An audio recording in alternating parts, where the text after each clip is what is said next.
to this interview now. After 5 years as Germany's ambassador to South Africa, Andreas Peschke will leave Pretoria at the end of July to reflect on his 5-year tenure in this country, the strengthening of diplomatic and economic ties between the two countries, and the significance of the upcoming visit by Germany's Foreign Minister, Dr. Johann Wadephul. We are joined by outgoing German ambassador to South Africa, Andreas Peschke. Good evening to you, and thank you for your time. In fact, with you, one never knows really whether to say Guten Abend, ambassador, or to say Sawubona, ambassador, or Tobela, ambassador Peschke, or is it Habari? Yebo, Sawubona. Ngijabule ukukubona. Gujabula mina, ambassador. I'm very happy to be on your program. So let me start with the goodbye letter that you wrote to South Africans, and you said "Sala kahle South Africa," and you are reflecting on your time here. There's a passage that resonated with me in particular, where you are reflecting about how you and your wife came to love this country and some of the features that you then mentioned, the natural features as well as the people. Talk to me. What inspired that heartfelt message to South Africans? Well, actually, yeah. I mean, I've been here for 5 years, and when I came, I already had a lively interest, obviously, in South Africa.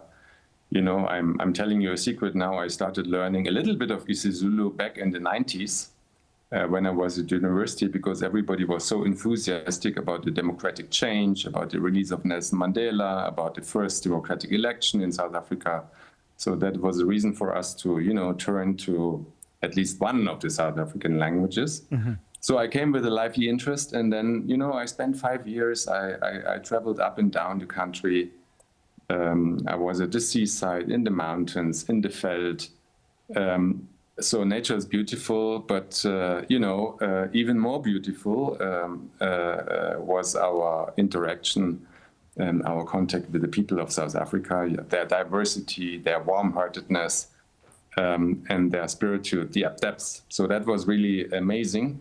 And I have to say, I loved every bit of it. I loved the languages. I loved the, you know, multitude, the multifacetedness, the diversity, everything. I loved sports as well. I mean, I've been to the Soweto Derby a number of times, you know, and I have lots of friends who are quite divided in their affections. Some would go for the Buccaneers, others would go for the Amakosi, obviously. Yes. And as we are in Pretoria, obviously we have a fair share of fans also for the Amasandawana, who just won their second star. So I think this rivalry, friendly rivalry in South African football is really amazing. And the atmosphere in the FNB Stadium during the Derby, I think, is something I will never forget in my life.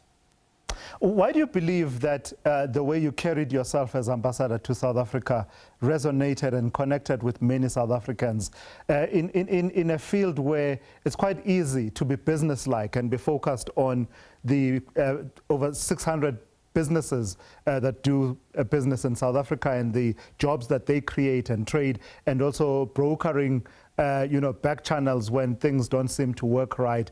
But there seemed to be something more to the way that you carried yourself. What's that something more that you believe resonated with South Africans? Well, you tell me, but otherwise, you know, I think, I firmly believe politics and business is very important. I mean, that's at the core of our relationship with all our companies, creating so many jobs. With the South African companies creating jobs in Germany as well, and our political dialogues obviously quite important. But I think diplomacy is not only about politics, it's also about people to people, about making a connection, building a bridge between the people of our countries. And so that's what I also tried, that what many people actually try, many of my compatriots and South Africans in Germany as well. So we have the German schools in Pretoria and Cape Town and in Johannesburg. And, you know, I mean, there are so many wisdoms and lessons we can learn from Madiba, but one of the lessons is about language.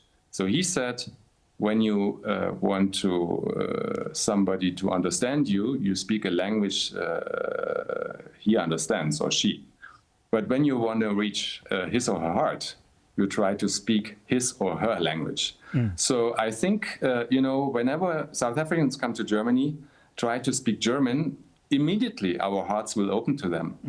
And the same here, when Germans come to this country, and I try to do my fair share in this and try to speak at least some of the 12 official languages. That makes a connection, that creates a bond, that shows our mutual respect to each other, our interest in each other. So maybe that is one of the issues, one of the things I try to do during my time, and I can only tell you it was most of all very enriching to myself. Do you believe that? Bekumnandi kakhulu. Yeah, bekumnandi kakhulu. Yebo.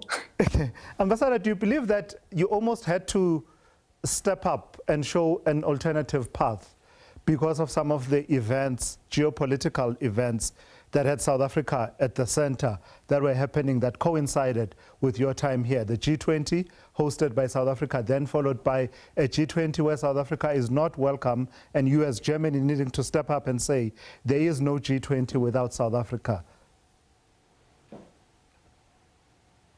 Well, obviously, to be honest, we first of all focus on our own relationship, Germany, South Africa, but also European Union, South Africa, which is obviously also a very important relationship, because as a whole, as taken together, the European Union is by far the largest trading partner of South Africa, the biggest investor. So this relationship is strategically important.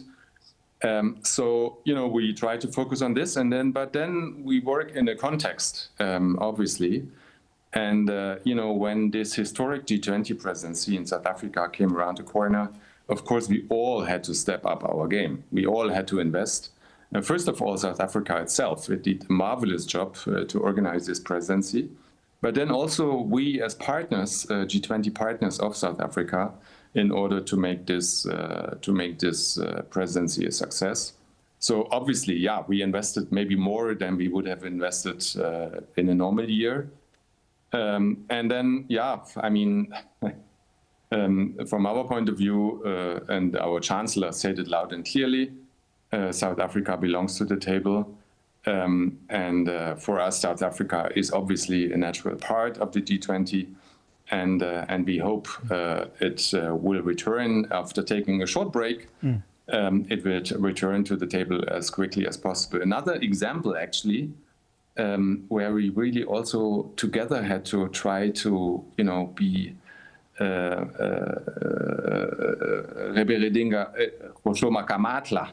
this was when the COVID pandemic was reigning around the world. And so many of our economies, the tourism, everything was kind of going down. So at that time, all of us really had to kind of invest a lot in order to revive what we had before, to bring back tourists. Right. So that was a big effort we all took together. And I remember as if it was yesterday, in end of 2021, when the tourism season was just about to pick up, then Omicron broke.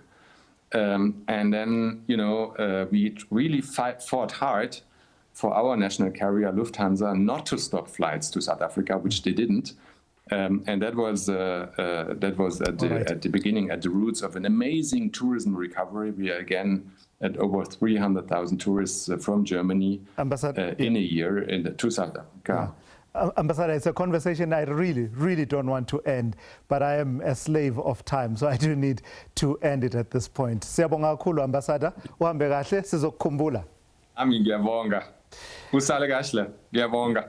That's the outgoing German ambassador to South Africa, Andreas Peschke. Bungi, there was just so much there. Always such a spot. Every time one interviews him, you really just leave the interview full. Love him. Absolutely. Right, absolutely love him, Ambassador. They're wishing him all the best for the future, definitely.